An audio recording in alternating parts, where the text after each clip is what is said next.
Good morning, bees. This is your principal, Mrs. Meneses, bringing you today's Bees Breaking News. Buenos días, abejitas. Les saluda su directora, Mrs. Meneses. Súper contenta de traerles los anuncios de hoy. It's a beautiful day to be a bee, and I'm so excited today to do morning announcements for you guys. Today is an early release day. It is Wednesday, March 24th, 2021. Hoy nos toca la salida temprana. Hoy es miércoles, el 24 de marzo del 2021.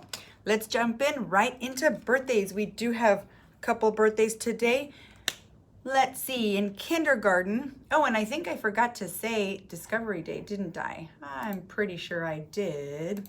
Let's see, today for the Discovery Time schedule, it is day 4, boys and girls, in the Discovery Time schedule. Back to birthdays.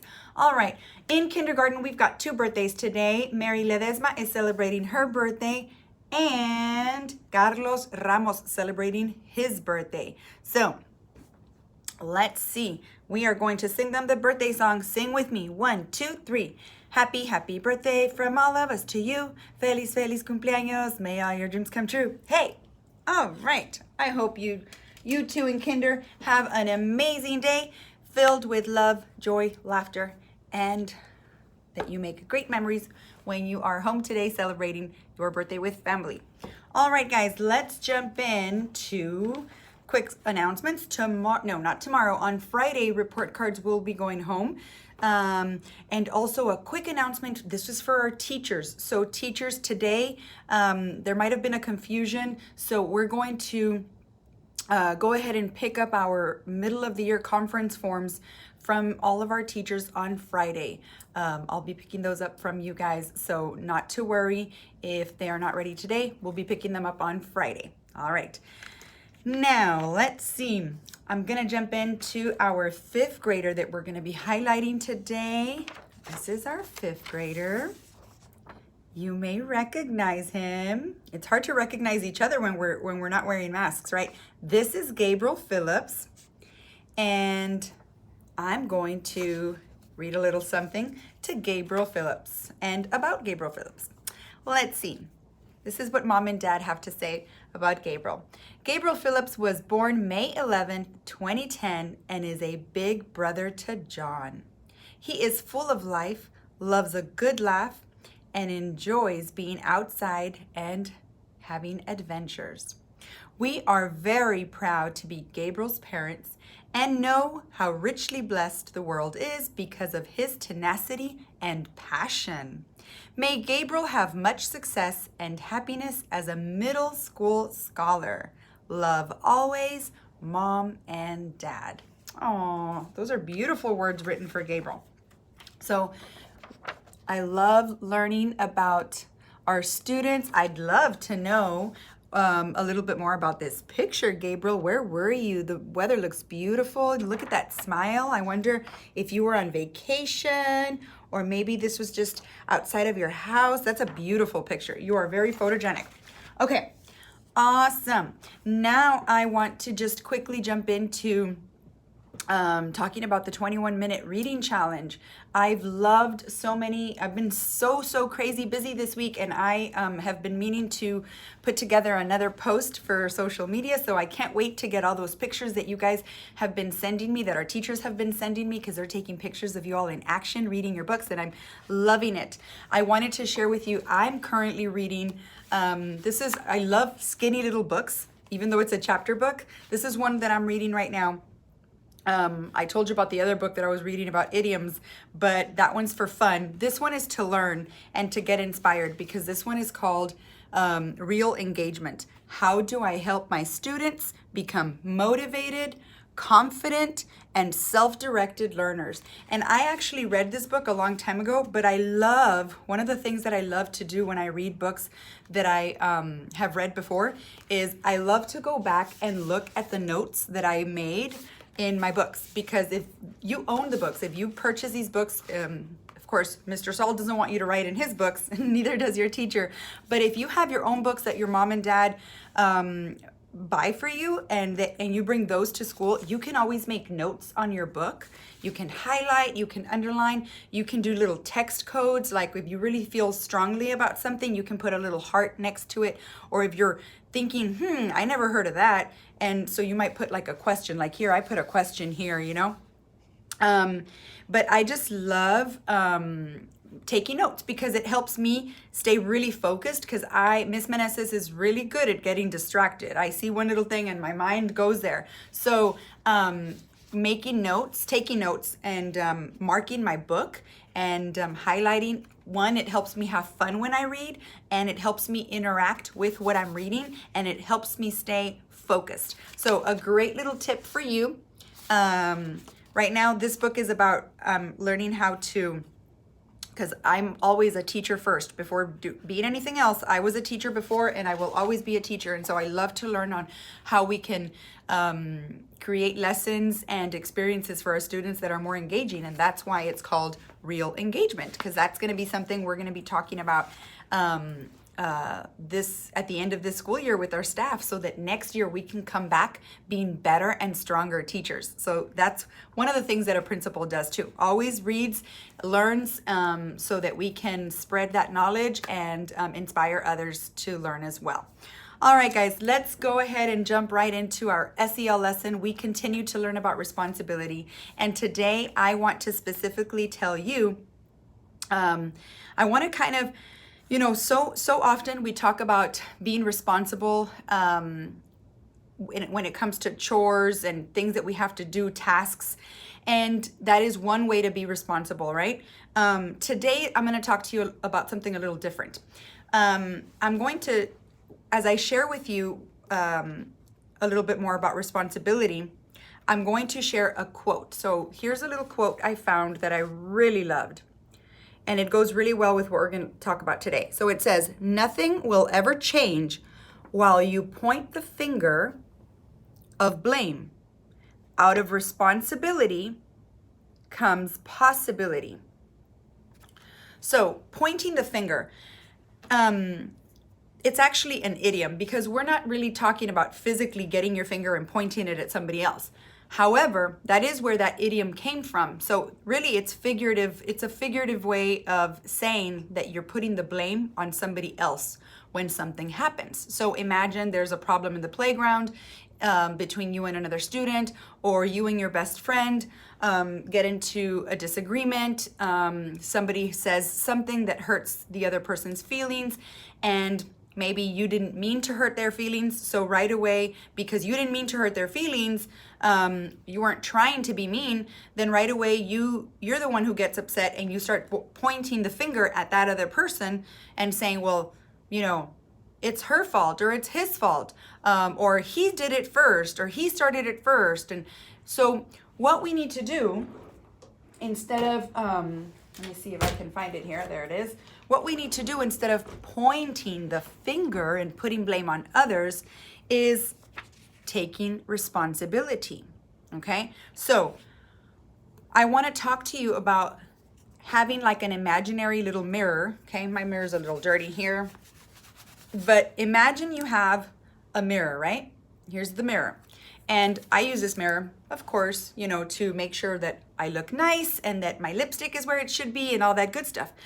But today I want to talk to you about this mirror in a different way.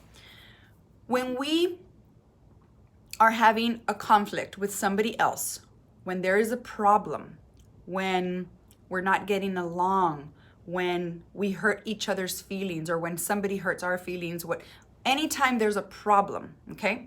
It could be between you and another student, between you and an adult, between you and a family member, between an adult and another adult, whatever it may be. Many times we as human beings have a lot of trouble looking at ourselves in the mirror and reflecting. And I don't mean physically getting in front of a mirror like this. This would be physical, right? If I tell you, you need to get in front of the mirror and look at yourself. Well, Ms. Meneses, how's that going to help? What I mean is that we need to have a figurative mirror, a mirror that's not really there, but it's kind of pretend. And so you get that mirror and you say, what did I do wrong? How can I take responsibility for this problem? Did I say anything to hurt this person? So I'm thinking, okay, so maybe someone's having trouble in the playground. They are, not wanting to play with you. And you're thinking right away, well, it's them. They don't want to play with me, right? Or instead, you could think, what have I done for them not to want to play with me? Have I hurt their feelings before? Or it could be the other way around, So giving yourself that opportunity, boys and girls, to look at yourself in the mirror and say, what did I do that I should have done differently? Or what didn't I do that I could have done in that situation? And I'll tell you, I personally had an experience, and we've probably all had an experience where we could have done things differently and taken better responsibility for something. I used to have a friend a long time ago. We were friends for a good few years, and I said some things to her that maybe hurt her feelings. They did hurt her feelings.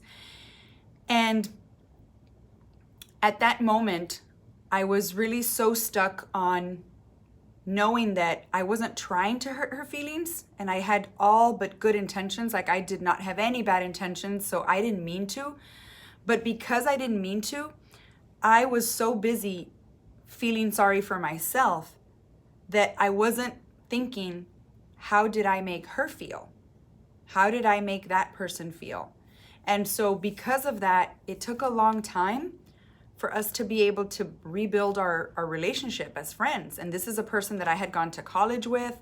I had, had a lot of experiences with, and I really enjoyed having this person as a friend.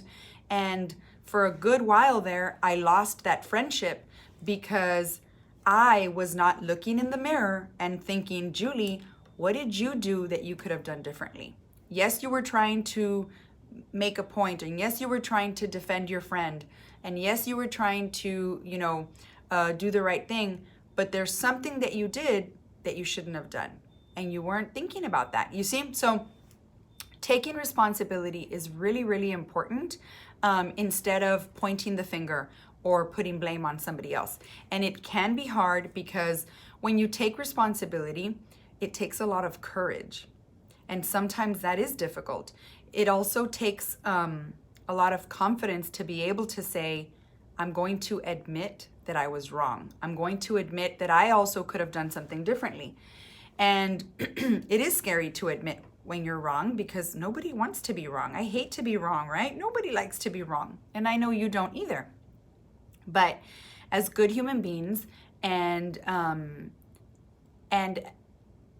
in order to resolve conflict, in order to fix the conflict, we have to not only think of what the other person did. First, we have to look in the mirror and think, what did I do? What could I have done differently? How did I say it? What didn't I do? Have I ever gone to that person and asked them if they want to play in the playground? Maybe that's why now they don't want to play with me, because they've ignored me forever. And now all of a sudden they want to play with me? Or last time I asked them to play, they didn't want to play. So think about how your actions, either at that moment or in the past, might have affected that situation. Because I always like to say, the truth is always somewhere in the middle. When there's a conflict between two people, it's usually very, very rare. That means it never happens, right? It almost never happens that only one person is right and the other one is completely wrong. I don't think so. I think the truth is always somewhere in the middle. There's always, things that this person and this person could have done differently to fix or to prevent problems. But if we fall, if we have a problem, if we made a mistake, then we apologize. And when we apologize, we look at the person in the eyes, right? We say it with honesty. I'm sorry. I'm sorry that I said those words to you, and I'm sorry that I hurt your feelings, and I don't want to do it again. I will not do it again. admitting to what you could have done differently is important, and it can help you save so many relationships with your friends, within your family, and it can help you be a happier human being, because nobody wants to go through life feeling like they're losing friends or they're hurting people. None of us want to feel that way. I know that. So it's something I continue to work on. I'm always working on reflecting a little bit more, looking at myself in the mirror a little bit more, because I want to grow as a human being. I want to get better. And that's all we can do as adults. That's all we can do as children. Always try to get better. That's what good human beings do. We're always working on growing ourselves. Growing ourselves. Okay? So I hope that I leave you today with a little inspiration of never putting the blame on others, not pointing the finger, and always turning to yourself, looking in that mirror and saying, what can I do to be a better person? What can I do to take responsibility for this action? All right, boys and girls, I hope you have an amazing day. It's gonna be a short day for you, but I know it's gonna be a great day. I look forward to seeing you in the halls, and I wanna remind you, be innovative, be bold, be Ellison, and keep reading for those 21 minutes. Have a great day.